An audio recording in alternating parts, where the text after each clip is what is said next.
A story came out the other day, leaked to the Washington Post, that in fact the Department of Justice and the U.S. Attorney in Washington are conducting a criminal investigation, which includes former President Trump.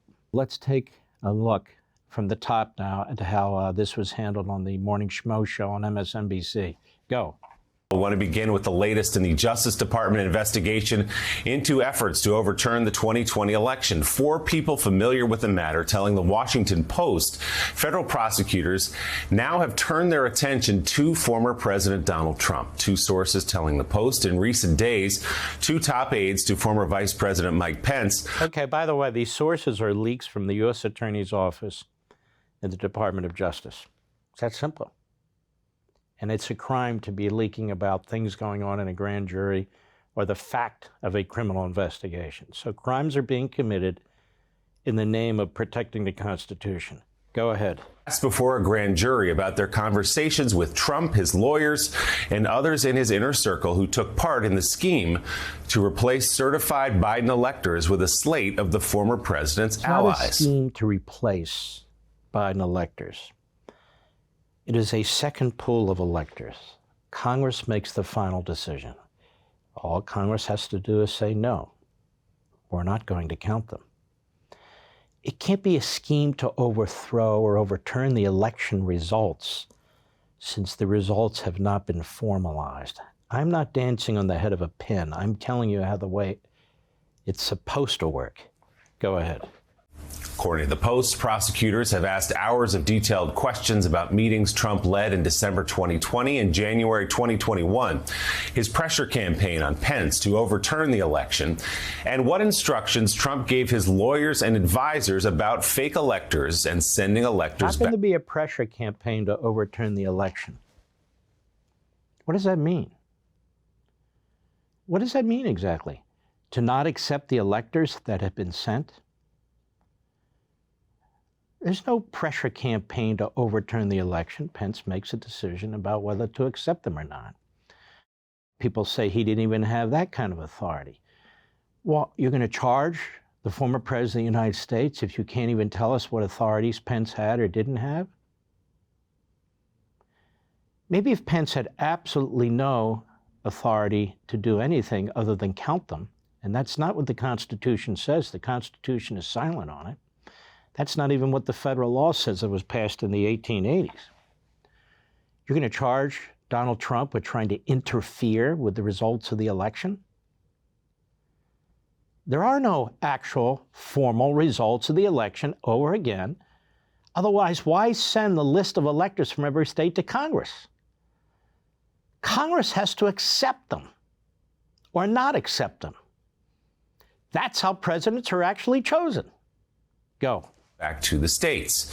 2 sources also telling the paper the Justice Department has had it in its possession since April, the phone records of key officials and aides in the Trump administration, including former Chief of Staff Mark Meadows. The investigation, the Post reports, is now on 2 tracks. One centered on the charges already filed against those who stormed the Capitol, like seditious conspiracy, and the other track, potential fraud connected to the elector scheme and the pressure Trump put on DOJ officials and others to go along with the big lie. A spokesman for the former president did not immediately respond to the Post's request for comment. A Justice Department spokesman and a lawyer for Mark Meadows also both declined to comment. NBC News has not yet been able to independently confirm the new details in the Post reporting. But Attorney General Garland did sit down for that interview with Lester Holt and had an exchange on whether the Justice Department would indict the former president if the evidence supported it. Now, let's stop. Just the fact that the media keeps asking, keeps pressing. It's a pressure campaign. You talk about pressure to bring charges against Trump. The Democrat Party and the media are insisting on it the way they insisted on impeachment. Go ahead. You said in no uncertain terms the other day that no one is above the law. Yeah. That said, the indictment of a former president, of perhaps candidate for president, would arguably tear the country apart. Is that your concern as you make your decision down the road here? Do you have to think about things like that? Look, we pursue justice without fear or favor. We intend to hold... No, you don't. You're a liar. Without fear or favor? People are still protesting against justices, you know, in the front of their homes, keeping their kids awake, keeping the neighborhood awake. You don't pursue it without fear or bias. Same with the Colbert Nine. You didn't want to be trashed by Hollywood or comedians. You didn't pursue them. So what the hell are you talking about? Go ahead.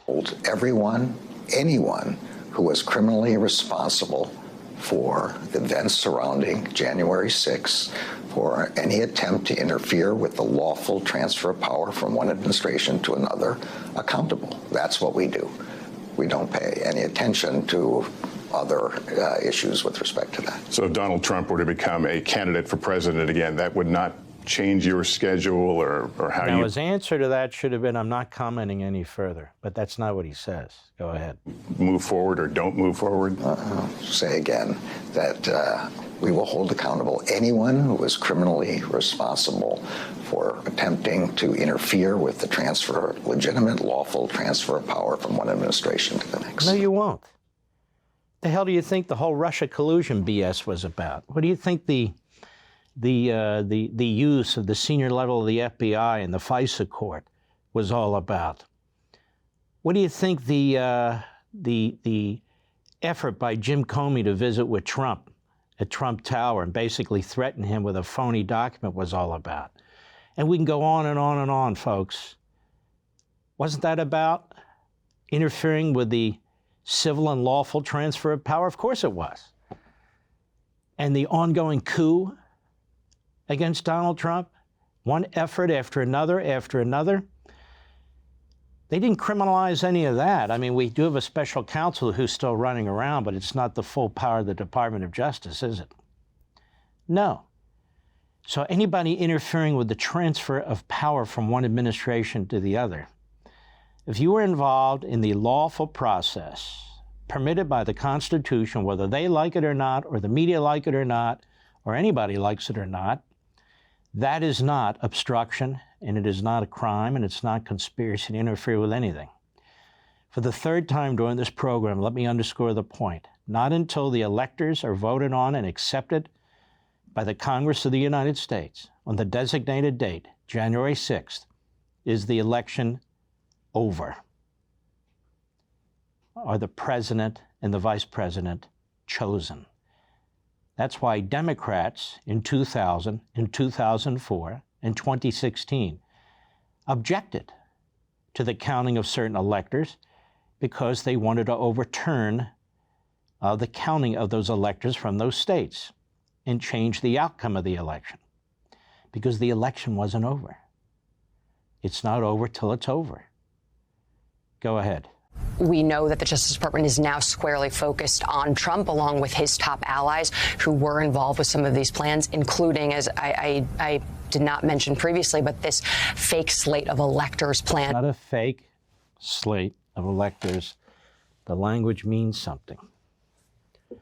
It was an alternative slate of electors because there were objections raised about some of the voting techniques, some of the voting outcomes, some of the decisions in the states by entities that weren't supposed to be making decisions.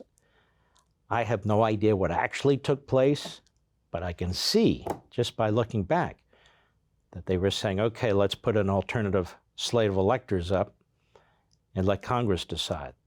That doesn't mean they're fake, it just means Congress can accept them or reject them. Go ahead. In particular, we also know that these people have been asked before the grand jury about those plans as well and their conversations with Trump campaign officials. But there has been... You see, the way this is being portrayed and positioned is, if you tried to affect who the electors were by talking to state legislators and trying to influence state legislatures, if you tried to influence and suggest the appointment of a second slate of electors, if you gave advice to that effect, if you took steps to that effect, if you spoke to somebody to that effect, you were obstructing the official count of the United States Congress. No, you're not. No, you're not. Go ahead. Increasing pressure on Merrick Garland, especially after this 8th hearing held by the January 6th committee that really laid out how responsible and directly involved the former president was in most of these conversations and the decision making with regards to the insurrection to go hard. See the language, the insurrection. There was no insurrection. I've explained it here many, many times. I've explained it on Fox many times. I've explained it on radio many times. It doesn't matter. Washington Post, New York Times, MSNBC, CNN, it's the big lie. Repeat it, repeat it, repeat it, repeat it. Was he involved in the insurrection? Was he involved in the fake electors? Just look at the language that they use. And they use it for a purpose. Go ahead. On the former president, and now we're seeing Merrick Garland, who has taken this bottom-up approach for the past year and a half, now finally move his way up toward. Now he's finally moving. Oh my gosh, says this Washington Post. Finally, it's not bottom-up; it's top-down. This is what Andrew Weissman has been pushing. He's the little hitman that has done so much damage to so many people and so many businesses. He was the guy basically running the Mueller special investigation. He didn't win out. He wanted to do some horrific things. He didn't get to do those things because calmer heads, more rational people prevailed. But she's talking just like him because he wrote an op-ed saying, we shouldn't be doing the bottom up. We should be doing the top down. And what does she say? Finally, we're doing the top down. What a bunch of corrupt, disgusting ideologues in the media. Want to see more Mark Levin? Go to LevinTV.com and subscribe now.